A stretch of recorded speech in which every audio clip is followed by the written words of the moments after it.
আজকে একটা একদম নতুন ধরনের রান্না। এটা করা কিন্তু টাফ, দেখলে মনে হয় যেটা তেমন কোনো ব্যাপার না, কিন্তু করাটা কিন্তু একটু শক্ত।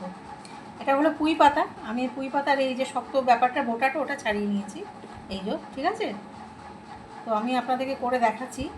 এটা চিংড়ি মাছের পুর দিয়ে পুঁই পাতার বড়া ভাজা, ঠিক আছে। তা আমি ছোটো চিংড়ি পাইনি, বড় চিংড়ি পেয়েছি, তো এটা দিয়েই করে দিচ্ছি। সাধারণত এগুলো যখন আপনারা করবেন একটু বড় চিংড়ি দিয়ে করবেন। আর এখানে একটু পেঁয়াজ আর রসুন ভেজে রেখেছি আমি। ব্যাপারটা এরকম হবে, কিছু কাঠি লাগবে, কেন পুঁই পাতা তো একটু এর মতো হয়, টোটোতের মতো হয়, ওটাতে খুলে যেতে পারে, যার জন্য কাঠির দরকার। এবার কি করবেন, এটা এইভাবে দেবেন, আর বেশি কিছু দেবেন না, শুধু চিংড়ি মাছ ভাজা, রসুন আর পেঁয়াজ ভাজা, ঠিক আছে।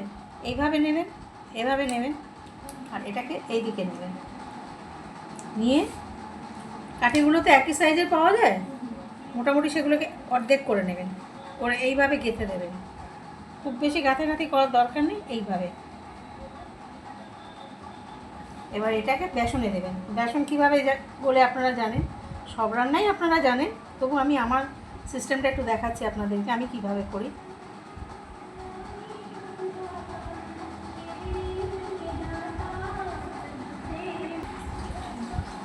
বেসন লেগে গেছে হাতের মধ্যে, বেসন লেগে গেছে হাতের মধ্যে।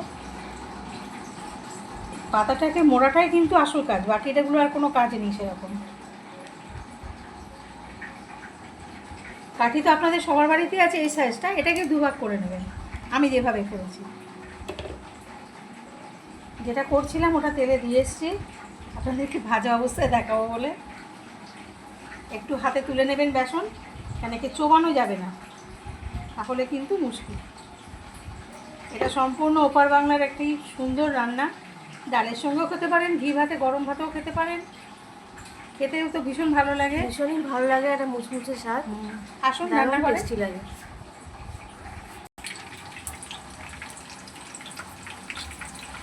এভাবে আস্তে করে ছাড়তে হবে, খুব আস্তে করে, হ্যাঁ। এখানে একটু বেসন দিয়ে দেবেন, যেহেতু আমার আছে বেশি, আমি দিয়ে দিলাম। এইভাবে এটাকে না করতে হবে, খুব একটা সিমে করবেন না,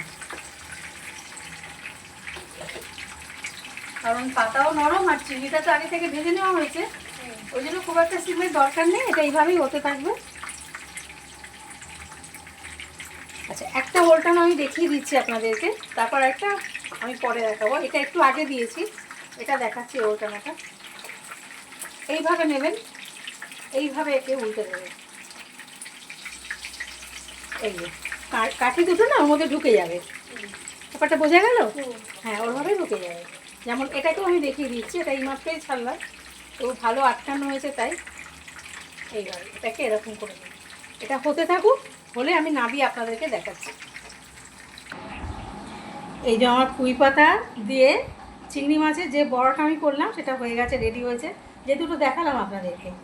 তো এই ব্যাপারটা হয়েছে, ঠিক আছে। এবার যখন ভাজবেন তখন একটু দুটো খুন্তি নিয়ে একটু চারপাশটা একটুখানি এরকম করে করে একটু গুটিয়ে গুটিয়ে দেবেন।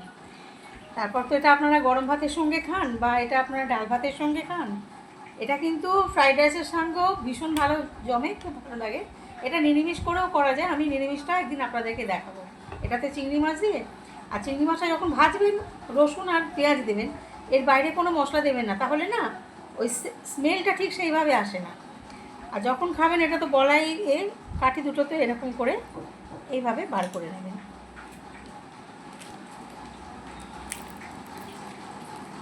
এইভাবে বার করে নেবেন, ঠিক আছে। তাহলে এবার প্লেটটা কেমন লাগছে বা জিনিসটা কেমন হয়েছে সেটা আপনারা আমাকে জানাবেন কমেন্টসে। রান্নাটা করবেন, রান্নাটা করতে একটু টাফ শুধু ওই জায়গাটা যেখানে আপনি ওটা বেসনের সাথে ওকে মুড়িয়ে না এই যে কাঠিগুলো দেবেন। আপনাদের না হলে আপনারা 3টে-4টে কাঠিও দিতে পারেন, আমি দুটো দিলাম, এক একটাতে দুটো করে, না হলে আপনারা 2-3-4টে কাঠিও দিতে পারেন, এটা আপনাদের সুবিধা মতো করে একদিন খাবেন, খেয়ে আমাকে কমেন্টসে জানাবেন। দেখুন এটা খেতে কিন্তু খুব ভালো। তাহলে থ্যাংক ইউ।